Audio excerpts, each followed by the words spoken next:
জলের অপর নাম জীবন, কিন্তু সেই জলই সংকটই দেখা দিয়েছে ভাটপাড়া পৌরসভার 4টি ওয়ার্ডে। পৌরসভার 23, 24, 29 ও 30 নম্বর ওয়ার্ডে পানীয় জলের চরম ভোগান্তিতে স্থানীয়রা। অভিযোগ, পৌরসভার তরফে জলের ট্যাঙ্কারের ব্যবস্থা করা হলেও একাধিক এলাকায় ঠিকঠাকভাবে জল পৌঁছচ্ছে না। তাই এক প্রকার বাধ্য হয়েই বাইরে থেকে জল কিনে খেতে হচ্ছে স্থানীয়দের। সূত্রের খবর, জগদ্দল পাম্প থেকে যে পাইপলাইনের মাধ্যমে জল সরবরাহ করা হয় সেখানে বর্তমানে কাজ চলছে। পাইপলাইন বসানোর জন্য মাটি খোঁড়ার ফলে জল সরবরাহ ব্যাহত হয়েছে। এর জেরেই 4টি ওয়ার্ডের রিজার্ভ ট্যাঙ্কে পর্যাপ্ত জল ভরা সম্ভব হয়নি। অপরদিকে কিছু দুষ্কৃতী রাতের অন্ধকারে 5টি পাম্পের তামার তার চুরি করে নিয়ে যায়। তবে ইতিমধ্যে ক্ষতিগ্রস্ত পাম্পগুলি সারানোর কাজ শুরু হয়েছে। পরিস্থিতি দ্রুতই স্বাভাবিক হয়ে যাবে বলে আশ্বাস প্রশাসনের।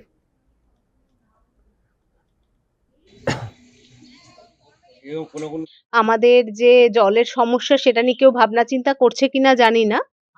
দূরে, অনেকটাই দূরে আমাদের বাড়ির থেকে, সেখানে একটা পৌরসভার গাড়ি দেওয়া হয়েছে।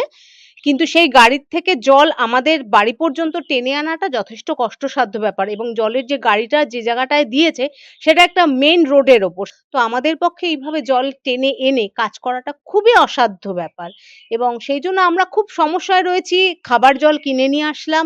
ওয়াটার ট্যাঙ্কগুলো আছে যেখানে জল সঞ্চয় করা হয়, জগদ্দল যে পাম্পটা আছে সেই পাম্পে যে জিআই যে পাইপলাইন ছিল সেটা কনভার্ট করা হয়েছে এমএসএ। এবার এমএসএ জিআই থেকে এমএসএ কানেক্টিভিট করা হচ্ছে, সেটা তার জন্য একটু অনেকটা মাটি খুঁড়তে হচ্ছে এবং সেটা কানেক্টিভ করার জন্য সময় লাগছে, মিনিমাম 24 ঘন্টা সময় দিতে হবে।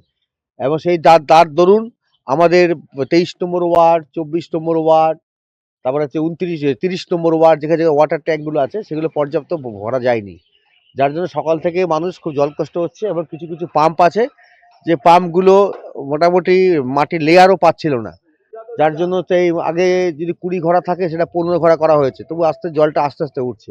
এবং এই অনেকগুলো পাম্পগুলো মোটর জ্বলে গেছে, কারণ এইগুলো সব টাইমার লাগানো মেশিন ছিল এখানে। এবার সেই মোটর জুড়ে দেওয়ার দরুন সেগুলো আবার ঠিক করা হচ্ছে। রাত্রিবেলায় কিছু দুষ্কৃতী এই সমস্ত পাম্পের যে কেবিল তারগুলো আছে যেগুলো তামায় থাকে, সেরকম টোটাল 5টা পাম্পের ওই কেবিলগুলোকে রাত্রেবেলায় কেটে চুরি করে নিয়েছে। এবার ওই পাম্পগুলো বন্ধ হয়ে গেছে এবং ওয়াটার ট্যাঙ্কে পর্যাপ্ত জল নেই। এই নিয়ে হচ্ছে বিপর্যয় একটা দেখা দিয়েছে। আর বিকেলের মধ্যে ঠিক হয়ে যাবে, আশা করি সব ঠিক করা হচ্ছে। আমাদের